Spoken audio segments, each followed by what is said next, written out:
Hello IIT aspirants, welcome to Mathbook. मैं आपका teacher Nitin और आज इस वीडियो में हम डिस्कस करेंगे रेंज ऑफ ट्रिग्नोमेट्रिक फंक्शन वाली DPP. So without further ado let's get started. बहुत ही सिंपल प्रश्न, इसकी रेंज हो जाएगी -√(a² + b², मतलब 3 + 1 विच इज इक्वल टू -2 से लेकर √(a² + b² तक। तो ये आ गई इसकी रेंज -2 से 2 बोथ इंक्लूडेड। चलिए पहले डिनोमिनेटर की रेंज निकाल लेंगे। तो हमें ये पता है कि 12 cos x - 5 sin x that will B -13 to 13 both included, +6 कर लिया तो ये हो जाएगा -7 से लेकर, ये डिनोमिनेटर हो गया अपना ये वाला पूरा कंप्लीट, -7 से लेकर 19 तक। अब इसका अगर मैं रेसिप्रोकल लेता हूं और ये नेगेटिव से पॉजिटिव में ट्रांजिशन हो रहा है तो इसका जो रेसिप्रोकल होगा दैट विल बी बिटवीन -∞ से -1/7 यूनियन 1/19 से इंफिनिटी। और यहां पर क्या मल्टीप्लाइड है? -2 मल्टीप्लाइड है। तो जैसे ही माइनस से मल्टीप्लाई होगा इनइक्वालिटी का साइन रिवर्स हो जाता है। तो -2 by denominator this will be from, अब ये चीज नेगेटिव हो जाएगी तो -∞ से -2/19 ये इंक्लूडेड, और इसको मैंने माइनस से मल्टीप्लाई किया तो 2/7 से लेकर इंफिनिटी तक। That's quite easily done.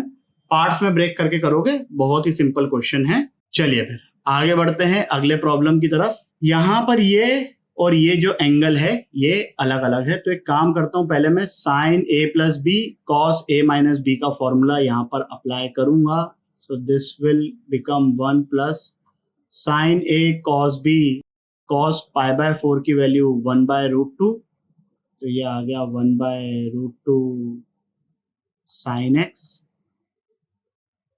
Plus ये आ जाएगा 1/√2 cos x plus cos a cos b, फिर से वही चीज आ रही है 1/√2 cos x, और यहां पर प्लस 1/√2 sin x। तो y will be equal to 1 plus, अब 1/√2 sin x plus 1/√2 sin x that will become √2 sin x, 1/√2 cos x plus 1/√2 cos x that will become √2 cos x। तो √2 common लिया यहां से, सो this is 1 + √2 times sin x plus cos x। हमें यह पता है कि sin x plus cos x is between -√2 से लेकर +√2 तक बोथ इंक्लूडेड। तो -√2 into √2 that will become 2 with a minus sign. तो इसका आंसर हो गया -1 से लेकर 3 बोथ इंक्लूडेड। 3 कैसे आया? जब इसकी मैक्सिमम वैल्यू आ रही है √2, तो √2 into √2 that will become 2, 1 + 2 is 3। Clear with this? चलिए फिर आगे बढ़ते हैं अगले प्रॉब्लम की तरफ। sin 2x cos square x, तो sin 2x को तो ऐसे ही रहने देता हूं मैं, cos स्क्वायर x को कन्वर्ट करता हूं हायर एंगल में।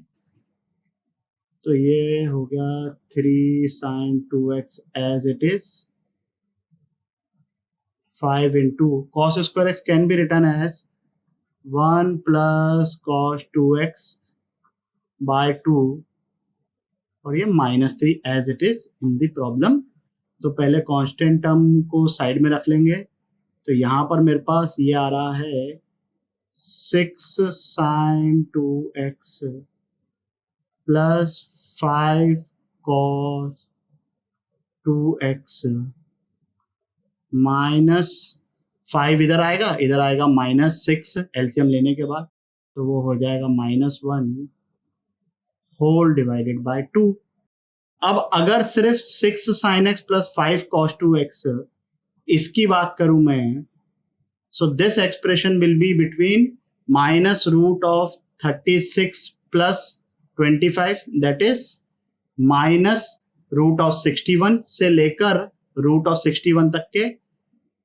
तो minus root of 61 minus 1 divided by 2 ये हो गई इसकी मिनिमम वैल्यू।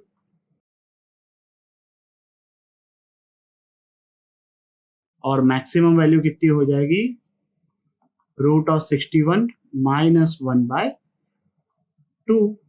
क्लियर? पहले हमने सिर्फ इसकी रेंज निकाल दी because this is the only variable thing, बाकी तो सब चीजें कांस्टेंट है, वो तो एज इट इज रहेगी। चलिए आगे बढ़ते हैं अगले प्रॉब्लम की तरफ। Find minimum and maximum value of this expression. ऐसा क्लास में भी किया था हम लोगों ने। तो इस साइन स्क्वायर एक्स को मैं कॉस स्क्वायर एक्स में कन्वर्ट कर दूंगा। सो this is 1 minus cos square x minus 8 cos x plus 3। जितनी भी कांस्टेंट चीजें हैं उनको एक साथ रख लिया, तो 4 plus 3 that will B 7 minus 4 cos square x, तो 4 बाहर निकाल लिया। यहाँ पर माइनस 8 कॉस एक्स है तो इसमें से भी मगर मैंने माइनस 4 बाहर निकाल दिया, तो ये बन जाएगा 2 कॉस एक्स। अब अगर मुझे इसको परफेक्ट स्क्वायर में कन्वर्ट करना है तो मुझे कॉस एक्स के कोएफिशिएंट के हाफ का स्क्वायर ऐड और सब्ट्रैक्ट भी करना पड़ेगा। सो दिस इज, जब ये ब्रैकेट खुलेगा तो -4 इंटू -1 दैट विल बिकम +4, तो ये आ गया 11 minus 4 times cos x plus 1 the whole square. cos x -1 से 1, cos x plus 1 that will be from 0 to 2। 0 से 2 तक की चीजों का स्क्वायर कितना हो जाएगा, 0 से 4। तो जब ये 0 है तब 4 इंटू 0 विल बी 0, तो इसकी मैक्सिमम वैल्यू 11 आ रही है।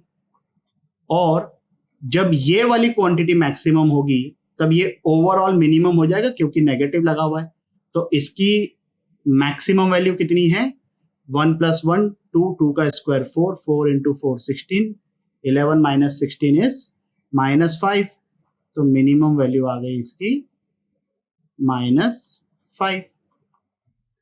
ठीक है भाई, ये समझ रहे हो ना आप? इसको डायरेक्टली कर सकते हैं, लिख लिख के भी कर सकते हो, बट अगर कैलकुलेशन सिंपल है so it is always preferable कि आप उसको ओरली करो। आगे बढ़ते हैं अगले प्रॉब्लम की तरफ।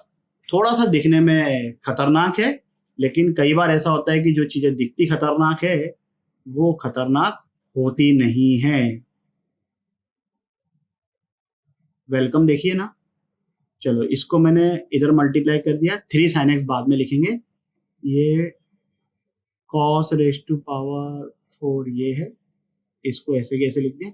अब ये चीज देखो क्या लिखी हुई है, sin 2x क्या होता है, 2 sin x cos x, तो उसका स्क्वायर कितना हो जाएगा, 4 sin square x into cos square x divided by 2 है, तो वो बन गया 2 sin square x into cos square x।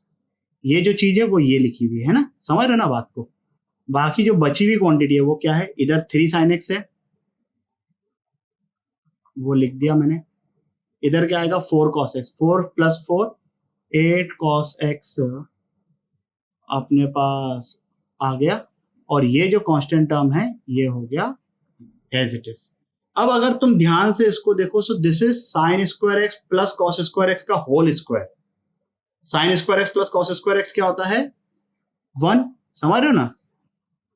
ये बन गया sine square x plus cos square x का होल स्क्वायर, तो 1 का स्क्वायर तो 1 ही रहेगा, 1 plus 5 this will become 6 plus 3 sine x plus 8 cos x. अब इसकी minimum value minus root of 3 का स्क्वायर प्लस 8 का स्क्वायर, तो 9 प्लस 64 73, तो मिनिमम वैल्यू हो गई इसकी 6 minus root of 73 and don't be a minimum guy, इसलिए मैक्सिमम वैल्यू हो गई इसकी 6 प्लस रूट ऑफ 73। ये तो अपना स्टैंडर्ड फॉर्म है टाइप 1। Clear with this? कोई दिक्कत यहां तक के नहीं है? तो फिर आगे बढ़ते हैं अपने लास्ट क्वेश्चन की तरफ, जो कि आई एम श्योर कि काफी लोगों को जिसमें डाउट होगा। चलिए भाई, ये वैसे तो चीज जो है ना हम सर्कल में बहुत डिटेल में पढ़ेंगे, लेकिन I want you to understand this expression can be converted into trigonometry. How? See, this is something square, this is something square, और इन दोनों का स्क्वायर का जो सम है वो फिक्स है। Sign square theta plus cos square theta वो भी 1, मतलब फिक्स है। 196 किसका स्क्वायर होता है? 14 का स्क्वायर होता है। तो 14 साइन थीटा का स्क्वायर प्लस 14 कॉस थीटा का स्क्वायर वो 196 बनेगा। तो वही चीज हम यहां पर भी यूज करेंगे, लेकिन यहां पर ये +5 और ये -12 भी लिखा हुआ है। सो लेट्स से कि x is equal to -5 plus 14 sine theta. तुम इसको 14 कॉस थीटा भी ले सकते हो, और इसको मैंने ले लिया 12 प्लस 14 कॉस थीटा। तुम अगर इसको कॉस थीटा लेते हो तो इसको साइन थीटा लेना पड़ेगा। बेसिकली उल्टा हो सकता है ये। अब ध्यान से देखो, तो ये एक्स एंड वाई इस इक्वेशन को हमेशा ही सेटिस्फाई करेंगे for all values of theta. दिख गया? तो बेसिकली क्या है हमारा एक्स और वाई इस इक्वेशन के हिसाब से ये। अब हमें फाइंड क्या करनी है? Minimum value of x square plus y square. दोनों का स्क्वायर करके ऐड कर देते हैं, तो एक्स स्क्वायर -5 का square that will B 25, 14 sine square मतलब 196 sine square theta, -2 times 5 into 14 sine theta. ये तो हो गया अपना एक्स स्क्वायर, और सिमिलर ग्राउंड्स पे वाई स्क्वायर कितना आ रहा है। अब मैं इन दोनों को ऐड कर रहा हूं, तो x square plus y square 25 plus 144 169, 196 sine square theta plus 196 cos square theta, this is 196। 2 into 14 और 2 इंटू 14 मतलब 28। इसको मैं बाहर निकाल लेता हूं, विद माइनस साइन भी निकाल लिया, तो अंदर मेरे पास बच जाएगा 5 sine theta minus 12 cos theta. अब देखो ध्यान से जरा, तो ये क्वांटिटी फिक्स, ये क्वांटिटी फिक्स। अगर मुझे x square plus y square को मिनिमम करना है, तो जो वेरिएबल क्वांटिटी है उसको मिनिमम करना पड़ेगा। बट हो क्या रहा है, यहां पर ये माइनस साइन के साथ लगा हुआ है, तो ये वाला जो ब्रैकेट के अंदर एक्सप्रेशन है, अगर वो मैक्सिमम हुआ तो ये वाली पूरी क्वांटिटी जो है वो मिनिमम हो जाएगी, क्योंकि बाकी सब क्वांटिटी तो फिक्स है। तो यहां पर जो 5 sine theta minus 12 cos theta लिखा हुआ है, इसकी maximum value 13, famous Pythagorean triplet. तो इस पूरे एक्सप्रेशन की जो मिनिमम वैल्यू है